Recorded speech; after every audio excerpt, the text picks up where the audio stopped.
Hello मित्रांनो, नमस्कार.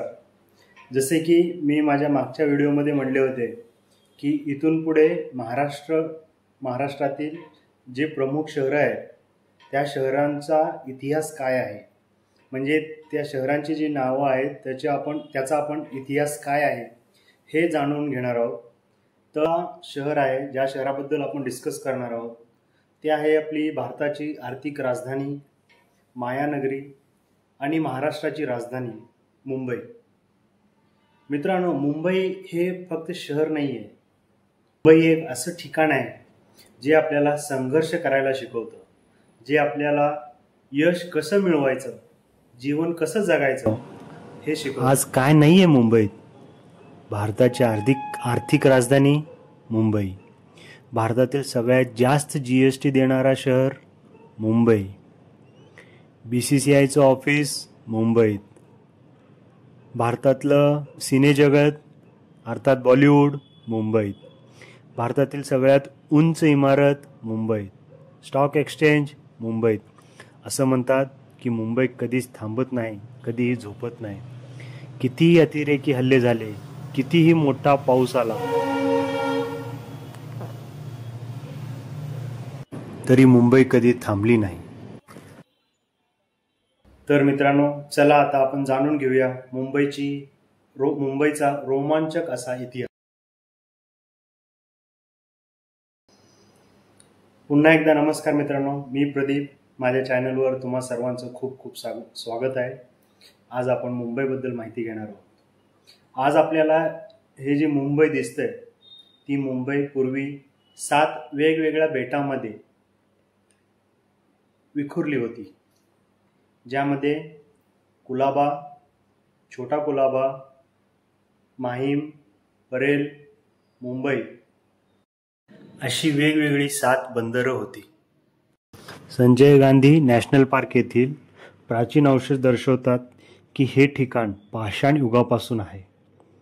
त्यानंतर 3ऱ्या शतकात मौर्य साम्राज्य आणि नंतर सम्राट अशोक हे देखील या ठिकाणी राज्य केले आणि नंतर 1343 पर्यंत शिलाहार या हिंदू साम्राज्याने या बंदरावर राज्य केले. सन 1534 पोर्तुगीज हे भारतात आले. त्यांनी या परिसराला बॉम बेम म्हणू लागले. बॉम म्हणजे सुंदर, बेम म्हणजे बंदर अथवा खाडी, सुंदर खाडी असं त्यांनी या शहराला नाव दिले.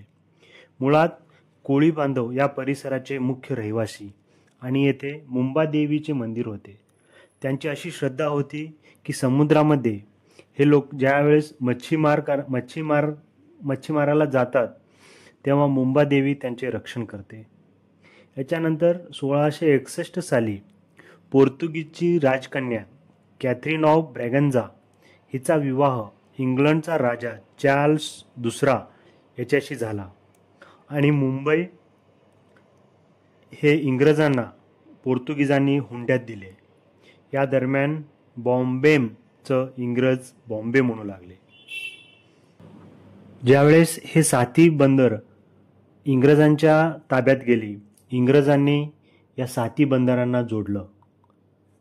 त्याच्यानंतर येथे रेल्वे सेवा सुरू केली आणि ईस्ट इंडिया कंपनीला चार्ल्स राजाने हे ठिकाण भाडेतत्वावर दिले आणि ईस्ट इंडिया कंपनीने या 7ही शहरांचे विकास कामांना सुरुवात केली आणि ईस्ट इंडियाची त्यांचं जे हेड ऑफिस होतं ते गुजरातमध्ये होतं.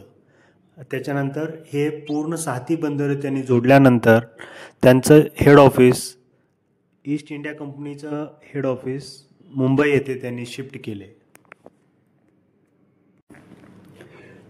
पुढे 1947 साली भारत स्वतंत्र झाला, पण बॉम्बे नाव मात्र बॉम्बेच राहिलं. पुढे 1960 साली 105 हुतात्म्यांच्या बलिदानानंतर मुंबईसह महाराष्ट्र राज्याची स्थापना झाली आणि मराठी अस्मिता जागी झाली. कोळी समाज, मराठी जनता आणि विशेषतः शिवसेना पक्षाने एक मुद्दा मांडला, आम्हाला आमचं मूळ नाव परत हवं, मुंबई. 1995 साली शिवसेना भाजप सरकार हे महाराष्ट्र सत्तेत आलं. त्या काळचे मुख्यमंत्री मनोहर जोशी यांच्या नेतृत्वाखाली एक ऐतिहासिक निर्णय झाला. बॉम्बेचं नामांतर मुंबईत झालं. तर मित्रांनो, ही आहे बॉम्बेची बॉम्बे आणि बॉम्बेची मुंबईची कहाणी. मित्रांनो, मुंबई हे नाव फक्त शब्द नाही आहे, ते आहे श्रद्धेचं, संघर्षाचं आणि आपल्या भूमीशी असलेल्या नात्याचं प्रतीक. तर मित्रांनो, माझा हा व्हिडिओ तुम्हाला कसा वाटला कमेंट्स बॉक्समध्ये जरूर कळवा. आणि इथून पुढचा तुम्हाला कोणत्या शहराचा इतिहास जाणून घ्यायला आवडेल ते देखील कमेंट्स बॉक्समध्ये नक्की कळवा. आणि या व्हिडिओला लाईक करा, शेअर करा आणि सबस्क्राईब करा. खूप खूप धन्यवाद मित्रांनो.